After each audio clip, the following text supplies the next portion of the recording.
Hello, everybody. I hope that you had a great break and that you feel pretty rested and ready to go again. I know that we've got a lot going on this week, and so I'm going to give you an introduction to this idea and then set you up with the start of a task to do by our first department meeting, which won't hit until the week of the 10th of January. No department meetings this week.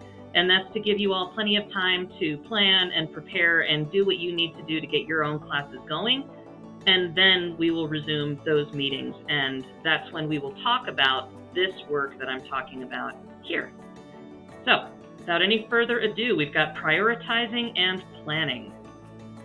So the reason why we are doing this work and why we're talking about this today and at the start of our semester is because, first thing, it's always good to think about your approach for the entire semester. Now, I happen to be a big picture person, so this is the kind of thinking that I enjoy doing, is thinking about what's my big picture, what's my overview, planning it all out, at least having the scope of it, and then diving in and doing the details later on. I don't know if you share that with me or not, but it is a good idea to know where you're headed and know what your end goals are. And the second thing is, we know that we are about to start on that honors work, and I'll be holding those meetings with parents and families on the Monday the 10th, I believe, and Tuesday the 11th, and those will be in the evening. And so families will come to that. I also need teachers to come just to hear the same message so that we're all on the same page about how honors is going to work.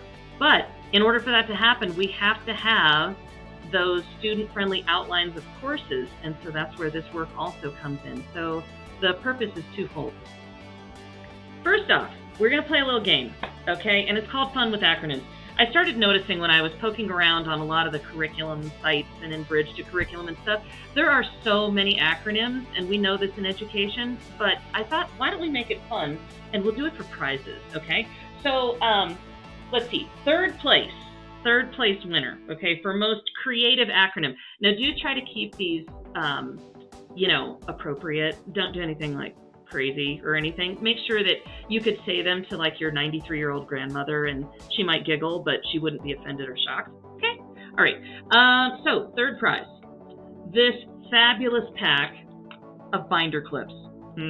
Now in this little iridescent pouch. Now these little binder clips are gold. Ooh. And you get 24 of them. Okay? And just as a bonus, I'm throwing in these pins, these little stylish museum pins. So if you are into art, wow. Okay. All right. So that's third prize. Second prize. You get this fantastic pad. I think there's like 365 pages in this, which would make sense because it is a daily self-care plan. Yes. And you get a little pen to go with it, and you get to write down your daily inspiration and what you're thankful for, and your goals and what you ate that day, and then how many hours of sleep you got, and all of those lovely things, just to kind of keep track. Okay? All right, so this is very good for self-care for the start of the new year. And, okay, third prize. Now, gentlemen, I don't know, you probably wouldn't want to wear this, but ladies, I don't know. I'll be honest, I have one of these, and then I got an extra, and I just thought, why not? This would be a great first prize. Now here is this fantastic, PJ onesie thing with little cuffs, and it is so fleecy and soft on the inside. This is first prize. It is a size medium, so if it's too big, too small, whatever, you can always regift it. Regifting is fine. It's good, right? Okay, anyway, this is first prize, and this is just for the acronym. All right, so be super creative in your answers. All right, here we go. So, SLE. SLE. Now, yes, you could think, okay, well, what is that actually? What does that really stand for? It's an education acronym. Cindy found it in the Bridge. What does that mean? SLE. Second one, EO. Now, remember, you can get creative with these. You can have some fun, okay? EO, what could that be? LP. What? LP. I'm not talking records. Now this one. PRLLE. Now, I'll give you a hint. Math people might know what this is. Maybe. Okay? And finally, YAAG. Okay, so I hope that you enjoyed our little game and that you put in some creative answers to these acronyms. Let's move on. First thing is, in order to do this work of prioritizing, you need to be familiar with where to go to get your resources. Now, I know that many of you have been in Jeffco for years and years. You've used Bridge, which used to be called CAP, blah, blah. All right, they added some features to it, and so they decided to change the name because they changed the look, blah, blah. Okay, for those of you who are from outside of Jeffco, this is your first year in Jeffco, maybe you've started using Bridge, maybe you got you dipped a toe in the pool, something like that. I'm going to give you a little walkthrough just to make sure that everybody's familiar. Please bear with me, okay? But then also, there are some courses where there is not much available, all right? And that's true for a lot of our elective friends. There is not a ton available for certain courses, although they are building new things all the time, so you do have to keep checking back, all right? There are a bunch of things that were put in late summer of this past year of 2021. So anyway, let's take a look and let's see. So you've got some options as to where you can go. All right, first off, you can go to Bridge to Curriculum. And I'll have the link to this slideshow so that you all can go ahead and you can use all the links that are active in here. Now, what I recommend you do is throughout this Ed puzzle, from time to time, you're going to want to pause and then go do whatever it is that I'm asking you to do, and then come back to the Ed puzzle and continue, okay? And you can use that same feature with students. I used to use it all the time, and it was really fun, because then they could dive out, they could go look at things, then they could come back, they could write a response, and then move on, okay? So anyway, Bridge to Curriculum is one place that definitely you can and should go, all right? You should look there first to see what is available for your course or courses, okay? Also, for electives teachers, I would recommend going out to this CTE page, okay? I've got that linked in here as well to this picture if you just click on it. Now, another place you can go is in the Jeffco intranet if you go to academic support, okay? If you go to academic support, then yes, they will have some things available for you, okay? All right, now, so when you go into Bridge, in order to find this is the course YAG, Year at a Glance, okay, for this course, Modern U.S. History, grade 10. And here are all of the units, and then we've also got the days recommended here, the amount of days that might be spent on each of these units. So this is pretty clear cut, right? All right, so social studies is lucky in that it seems as though this is chronological for one, which a lot of people like. And then also, it's pretty simple as to, okay, this is 1 unit, this is 2, this is 3. Not all of them look this way. But we're going to go ahead and we're going to take a moment just to dive in here to the Bridge. And let me show you what I'm talking about. Okay. Now, in order to find your YAGs, your Year at a Glance, you'll wind up at this screen and then you'll go Add and Remove Year at a Glance, okay? So you can see I've already added some in here. I've got Phys Ed, okay? Got PE, and then down here I've got ELA grade 6. Now you'll see ELA grade 6 looks pretty different, right? Ooh, there's a lot of stuff going on in here, including outdoor lab, 4 to 5 days. Now notice, this is big in here because it could happen at any point. Schools don't know exactly when their assigned time is going to be at the outset of school year.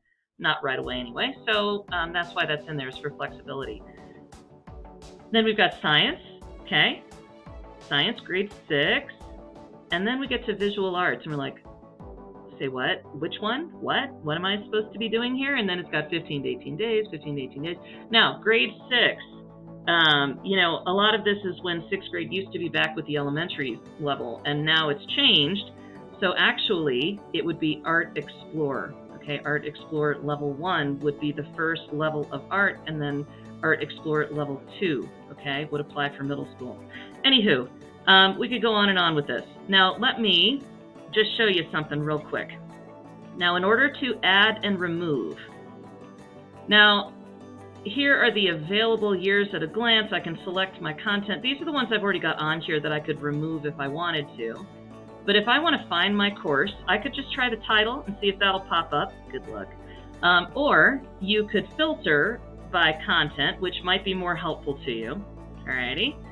And then you can also go by grade level if you wish. Typically what I like to do is I just go in by grade level first. Okay.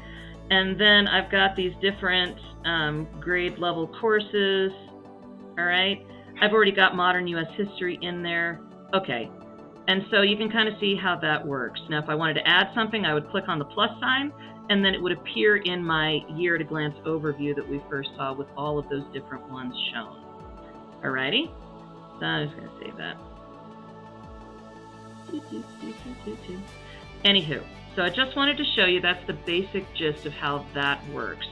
Now, as I said, year-at-a-glances, they look different for different content levels. Here's the one for 9th grade for ELA. Okay, so they've got a lot of different things that they need to look through here. There's reading, there's writing, and let's see, they've got workshop stuff going on in here, lots of different things. This is the one I was talking about for visual arts, okay? And now, what we're going to be focusing on, though, is we're not doing the whole year, all right? We're doing half, because we're doing the second semester is what we're focusing on for our prioritizing work. So, for example, this is the year-at-a-glance for early U.S. history, which is grade 8. All right, that is the course that I most recently taught. And this part right here is what I'd be looking at, January through May. Now, notice these little color bands make it pretty nice to know, okay, approximately how long should this take and where should I be? Approximately. You'll notice you get a range, so it's not like a cut and dry, has to be this way. No. So I just trimmed it, okay, and I took a little picture of what I wanted, and boom, there I go. I've got War from Within, and then I've got Rebuilding an American Identity. So I've got Civil War and I've got Reconstruction. Okay? Now, when you go to do your prioritizing work, okay, and thinking about honors and how that might look and what those essential questions might be, you have 3 approaches that you can take. Really, what we're doing is differentiating, okay, here, because obviously we're not all doing the same thing and we won't all want to do it the same way. So we're actually differentiating in 2 respects. Differentiation is by content, process, and product. Now in our case, content, yes, we're differentiating by content just because all of us have different courses that we're working with, okay? We are also differentiating by process. Potentially. You can choose what works best for you in order to get the final product, which I'll show you in just a little bit. Now, the product does need to look pretty much the same for all of us. And the reason why is because our students may decide to take more than one honors course, okay? And if that's the case, these things should look much the same so that they're easy for students to navigate. Now, obviously, I know that we're all professionals. We like to do things our own way. We might have different approaches. We might have some of this work already done because that's just what we like to do. I understand completely, okay? I'm a planner too. I get it. However, the reason why I'm asking you to do it all in the same way, the same product, is again for the ease of our students, and then also when we start working as departments and start doing more collaboration and whatnot, it'll just be easier if we all have an idea as to what we're looking at. It's very similar and streamlined. Okay? All right. But you have choices on how you approach it, though. The first is to use Bridge and Proficiency Scales. Now, Proficiency Scales, what they are, is they show end-of-the-year minimum levels of proficiency. Okay? And they use the 4-3-2-1 scale. They're organized into critical concepts. And they're not supposed to be used as a rubric, though. All right? Let me show you. This is what one looks like. Okay? Now, a proficiency scale, they do have a student-friendly example. You can take a look at that and see what you think. I'll put in some links for you to explore. Okay? But the basic gist is that for 3, a 3 is where meets, right? We want our students to be there by the end of the year in terms of these things. Now this is for math, grade 8, and this is for the unit on systems of linear equations, okay, is where I pulled this from. Now you can also see what a 2 is and what a 4 is. And they also have this little 3.5, which is like you're almost there, but you're not quite, but you're getting all these things, but you're almost there. All right, so anyway, this 4 really could speak to what honors might look like for this particular standard in this particular unit. All right, so that's how you could use proficiency scales to basically take some of this information and plug it in. All right, and I'll show you what I'm talking about in just a moment. Now here's the student-friendly version that I was talking about. All right, I'd have to walk students through this in order to really get them to use it well, but I think that's true of many different systems. All right, I just wanted to show you that this exists and that this is out there. You can feel free to explore this further on your own. Now, a rubric and a scale, what's the difference? Our content specialist took some time to kind of differentiate between the two. So proficiency scale is used to measure a learner's ability to demonstrate competency, whereas a rubric is an assessment tool. Okay, anywho, I'm not going to dwell on this for too long, but this is here again. If you want to pause, if you want to read this over, if you want to think this through a little bit, you're certainly welcome to. But this is not where we're going to live today. Now, your second approach, all right, the second way that you can tackle this, and this is probably my preferred approach. Proficiency scales are awesome and all, but honestly, for me, being a big picture thinker, I like to step back, think about the overview, look at all the standards, and then select myself as to what I think is most essential, all right? And you are the teacher of the course. You have the autonomy and the expertise and the ability to do that if you wish, okay? So, or you may not have a proficiency scale or learning continuum yet to use, all right? Anywho, the way I would approach this method, okay, or this second approach, how you could go about it, is you take a look back at your year at a glance, just focusing on the second semester, all right? So here, if I'm talking early U.S. history, I've got War from Within, which is Civil Wars, and I've got Reconstruction, all right? Interesting that Reconstruction is a lot longer, but I guess that makes sense. Civil War was only 4 years. You can talk about it forever, my goodness. All right, so here is what I'm talking about in terms of the overview, okay? Now, this is what you get when you go into a bridge unit. Now, let me show you again. If I'm in here and I'm in the bridge, all right, I'm going to go, let me just go home because it's too much for me. All right, now, I could collapse all these thingies on the side, which I probably should do. In fact, let me do that so I can easily find stuff. Alrighty. So I'm going to go and look at, what is the darn thing?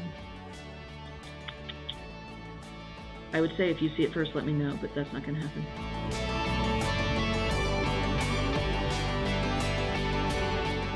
There's modern U.S. history.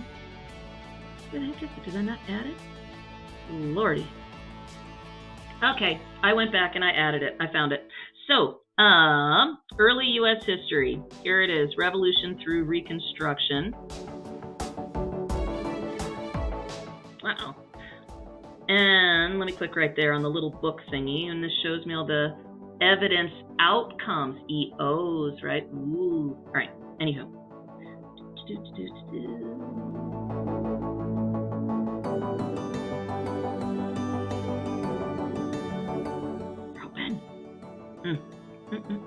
That's annoying, isn't it? It's going to make me scroll.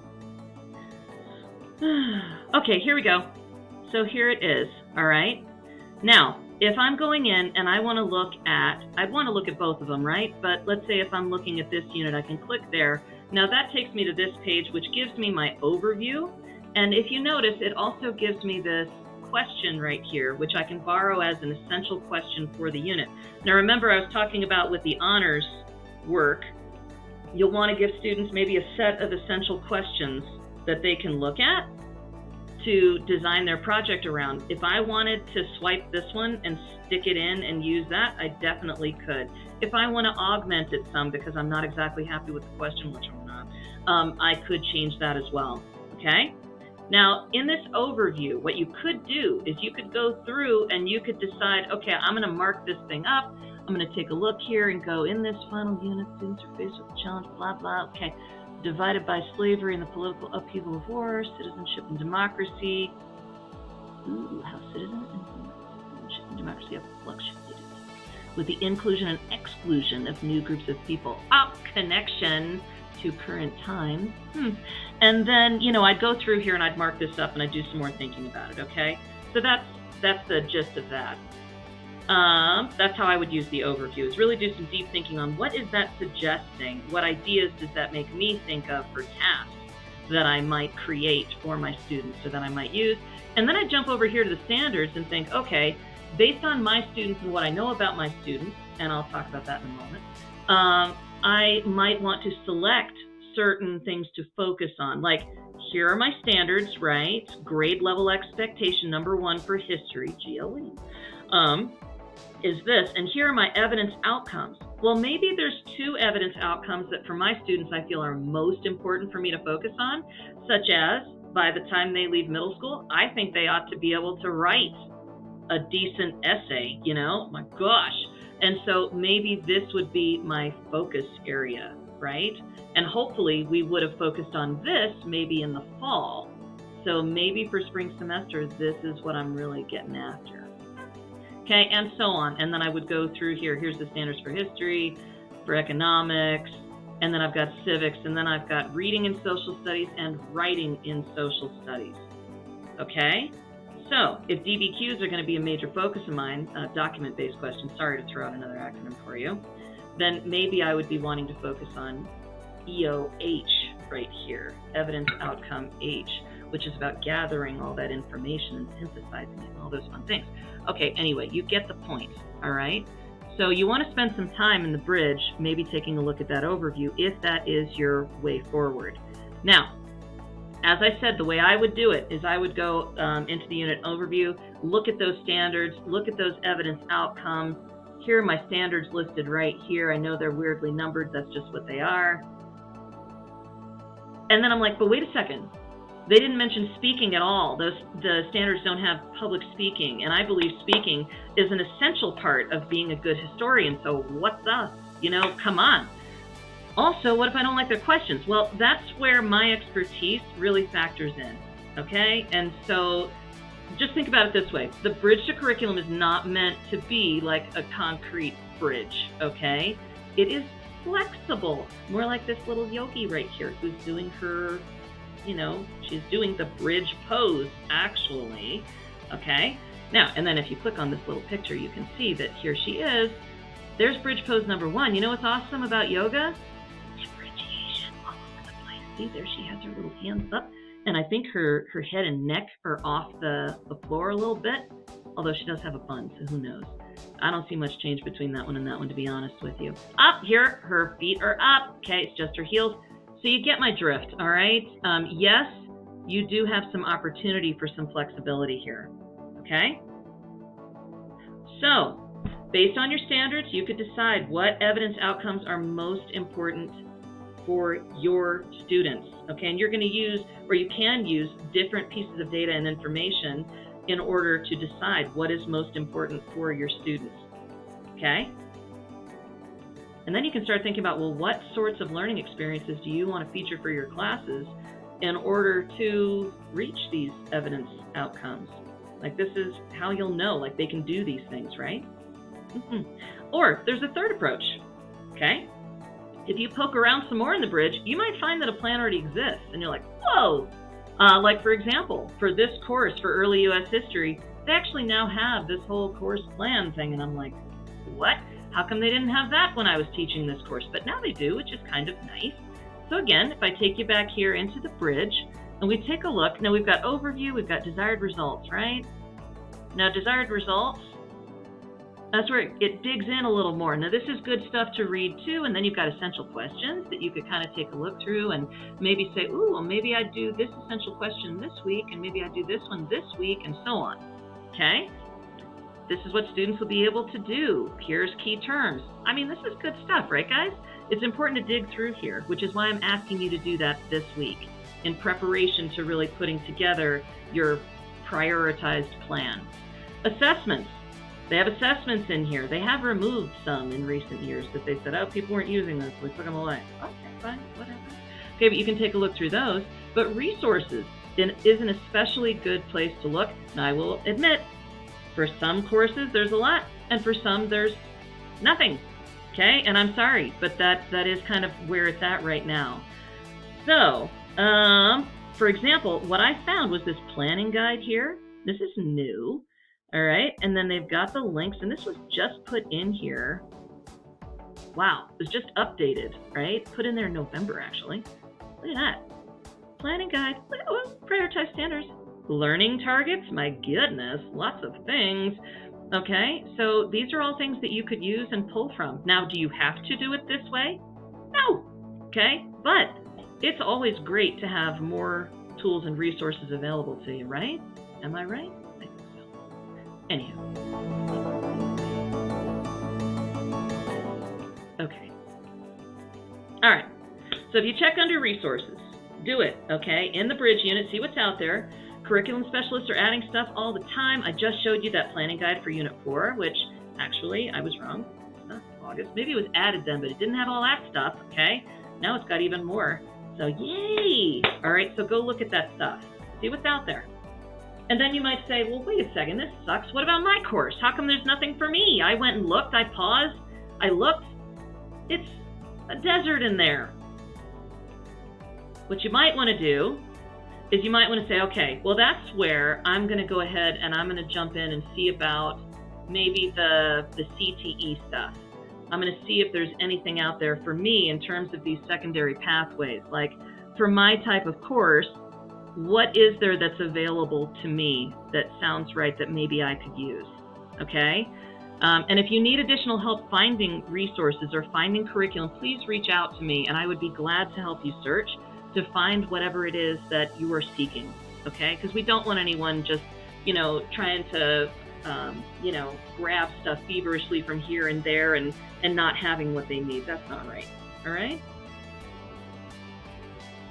Okay, before you begin to prioritize, you might also want to consider, now this is what I was talking about in terms of what do you know about your students, okay?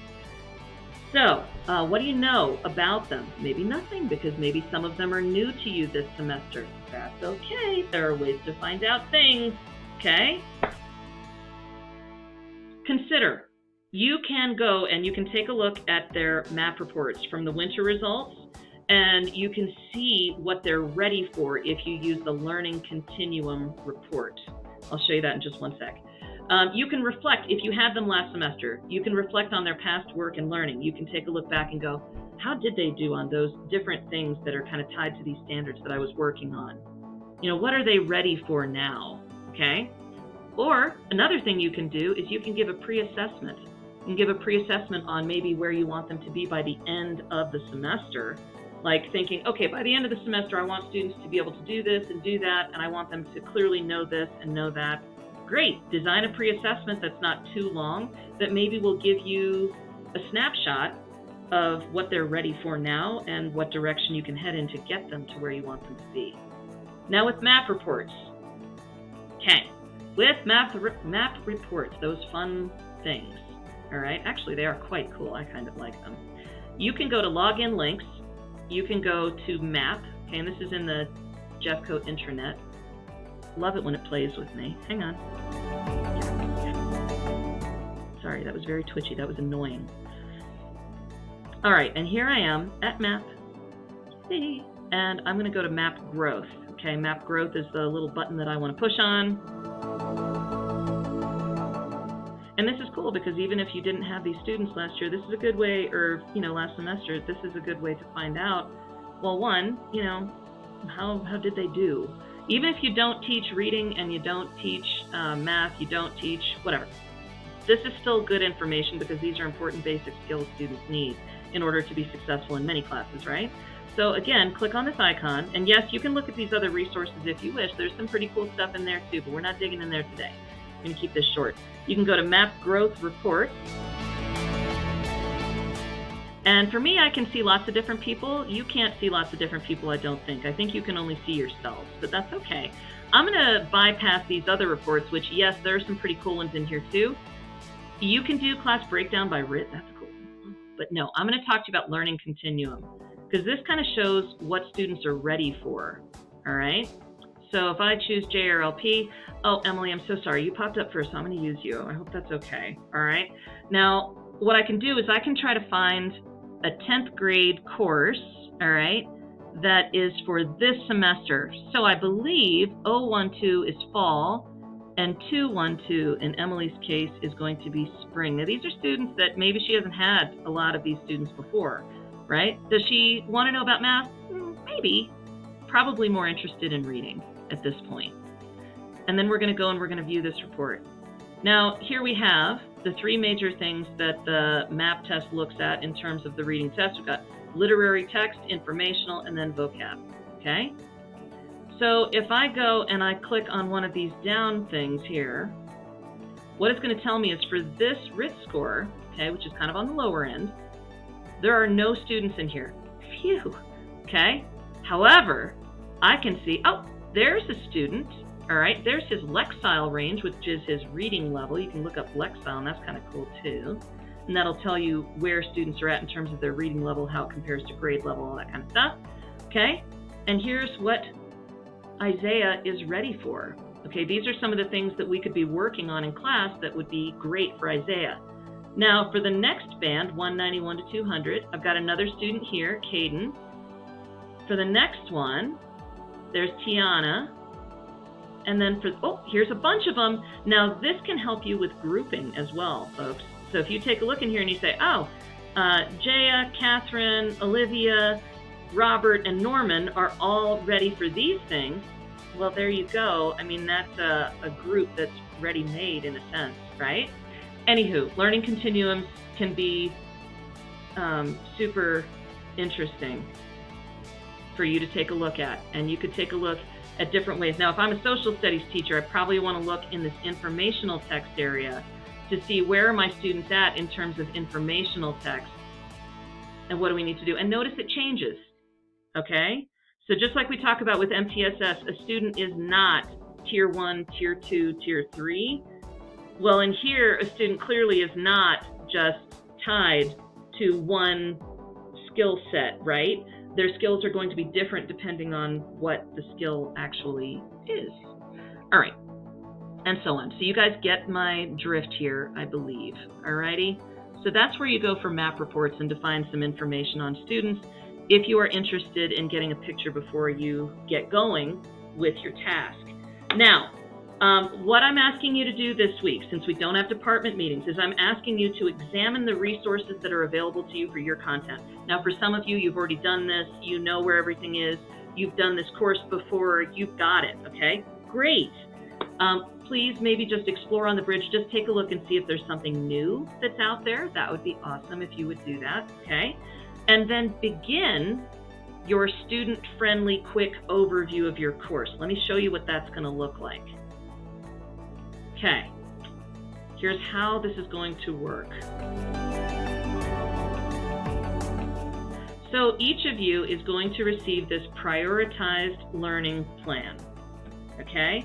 Now you would do one of these per course. Now I'm only asking you to choose one course for right now, okay? Maybe choose the course that you're less familiar with. Maybe choose a course you're like, I don't really like how that went for me before, so I'm gonna redo this and that and whatever. Great.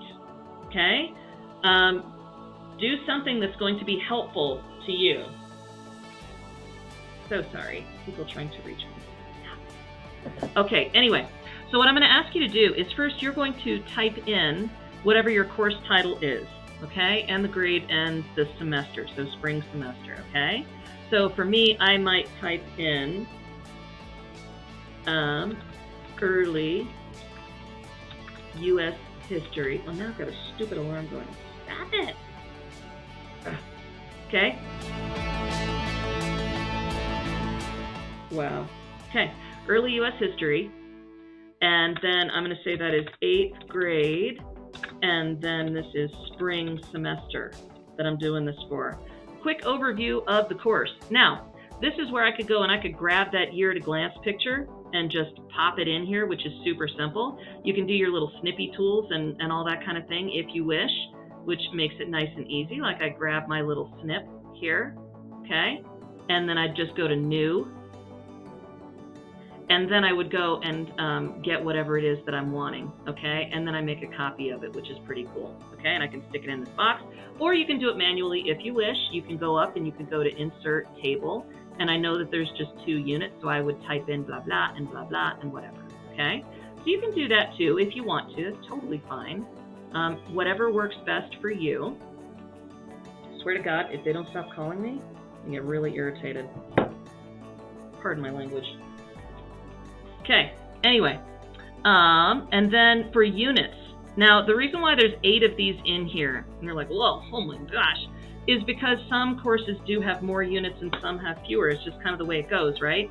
So for me, if I only have 2, I'm going to take all of this stuff, and I'm going to go and I'm going to say, okay, then I need to delete these 6 columns, and then it'll just give me the 2 that I'm after, right? Okay. Now, I'm trying to make this in student-friendly language as well, because it's not just for us and for our teams to access, but it is also for students to access. So what I'll learn or be able to do, well, that's the standard. How I'll show it is the evidence outcomes. Obviously, there were more evidence outcomes and standards than there are spaces here, so what you would need to do in that case is if you have more that you're choosing, you're going to go to copy and paste and put it in there, put in the extras that you need, okay? Now, for the honors work, okay, this is going to be especially important for your students when they go to decide, am I going to do the honors level for this course or not? All right, remember, I am going to be encouraging students and families to only choose 1 or 2 courses to do this in, but, all right, so minimum expectations for honors. Now, this is where those learning progressions might come in super handy, where they had that 4, that 4 level. That might go up here, okay? Or if you just think about it and you go, okay, well, what really would exceeding the expectation look like for this standard in my course? Or for this unit in my course? What would exceeding the expectation look like? Okay, well, do some thinking around that. It's good to think on anyway, right? And then what might my essential question for that unit be that I could supply to students? Or you could give them a couple if you wish. You'll notice in the bridge there were a bunch of them for U.S. history that I could go and grab from, or I could just use that one focus question if I wanted to. And you can put them in here, but this is basically what your students are going to be using and navigating to decide, well, what am I going to focus on for my semester-long project? You'll see it right here. Honor students, please be aware, you will choose 1 essential question to develop into a semester-long project. Okay? You should be able to demonstrate that you can extend your understanding and demonstrate learning shown for any unit, but it's really that essential question that they're going to be taking and expanding on, right? And diving deeper into. So that's that. Okay? So this is what I'm asking you to start. You don't need to have this completed by the time we meet with departments starting on the week of the 10th.